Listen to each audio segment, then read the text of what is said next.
ತಾರತಮ್ಯ ಅರಿಯದವ ದೊರೆಯಲ್ಲ, ಮಾತು ಮೀರಿದವ ಸೇವಕನಲ್ಲ ಎಂಬುದು ಕನ್ನಡದ ಅತ್ಯಂತ ಅರ್ಥಗರ್ಭಿತ ಗಾದೆ ಮಾತುಗಳಲ್ಲಿ ಒಂದು.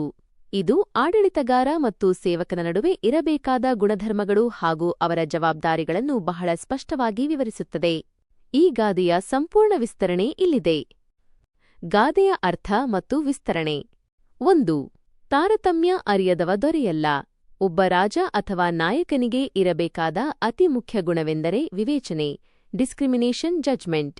ಇಲ್ಲಿ ತಾರತಮ್ಯ ಎಂದರೆ ಕೆಟ್ಟ ಅರ್ಥದ ಭೇದಭಾವವಲ್ಲ, ಬದಲಿಗೆ ಸರಿ ತಪ್ಪು, ಯೋಗ್ಯ ಅಯೋಗ್ಯಗಳ ನಡುವಿನ ವ್ಯತ್ಯಾಸವನ್ನು ಗುರುತಿಸುವ ಶಕ್ತಿ. ನ್ಯಾಯ ನಿರ್ಣಯ. ಒಬ್ಬ ದೊರೆಗೆ ತನ್ನ ಪ್ರಜೆಗಳಲ್ಲಿ ಯಾರು ಸಜ್ಜನರು, ಯಾರು ದುರ್ಜನರು ಎಂದು ತಿಳಿಯುವ ಶಕ್ತಿ ಇರಬೇಕು. ತಪ್ಪಿತಸ್ಥರಿಗೆ ಶಿಕ್ಷೆ ಮತ್ತು ಅರ್ಹರಿಗೆ ಪುರಸ್ಕಾರ ನೀಡುವಾಗ ವಿವೇಚನೆ ಬಳಸದಿದ್ದರೆ ಆ ರಾಜ್ಯದಲ್ಲಿ ಅರಾಜಕತೆ ಉಂಟಾಗುತ್ತದೆ. ಸಮಾನ ದೃಷ್ಟಿ. ಎಲ್ಲರನ್ನೂ ಒಂದೇ ತಕ್ಕಡಿಯಲ್ಲಿ ಅಳೆಯದೆ ಸಂದರ್ಭಕ್ಕೆ ತಕ್ಕಂತೆ ನ್ಯಾಯ ಒದಗಿಸುವುದು ದೊರೆಯ ಲಕ್ಷಣ. ಇದನ್ನು ಅರಿಯದವನು ಕೇವಲ ಅಧಿಕಾರ ನಡೆಸುವ ವ್ಯಕ್ತಿಯಾಗುತ್ತಾನೆಯೇ ಹೊರತು ನಿಜವಾದ ದೊರೆ ಎನಿಸಿಕೊಳ್ಳಲಾರ. 2.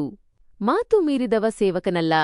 ಒಬ್ಬ ಸೇವಕ ಅಥವಾ ಆಜ್ಞಾಪಾಲಕನಿಗೆ ಇರಬೇಕಾದ ಮುಖ್ಯ ಗುಣ ನಿಷ್ಠೆ ಮತ್ತು ಶಿಸ್ತು. ಆಜ್ಞಾಪಾಲನೆ. ಸೇವಕ ಎಂದರೆ ತನ್ನ ಯಜಮಾನ ಅಥವಾ ನಾಯಕ ನೀಡಿದ ಜವಾಬ್ದಾರಿಯನ್ನು ಅಚ್ಚುಕಟ್ಟಾಗಿ ನಿರ್ವಹಿಸುವವನು. ಕೊಟ್ಟ ಮಾತನ್ನು ಉಳಿಸಿಕೊಳ್ಳದ ಅಥವಾ ನೀಡಿದ ಸೂಚನೆಗಳನ್ನು ಪಾಲಿಸದೆ ಮೀರಿದವನನ್ನು ನಂಬಲು ಸಾಧ್ಯವಿಲ್ಲ.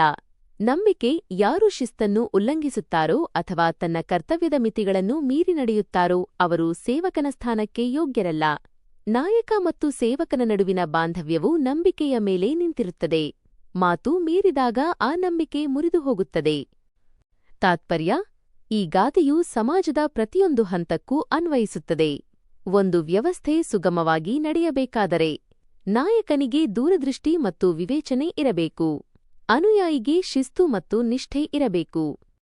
ಸಾರಾಂಶ. ವಿವೇಚನೆ ಇಲ್ಲದ ಅಧಿಕಾರ ಮತ್ತು ಶಿಸ್ತಿಲ್ಲದ ಸೇವೆಯು ಎರಡೂ ವ್ಯರ್ಥ ಎಂಬುದು ಈ ಗಾದೆಯ ಆಶಯ.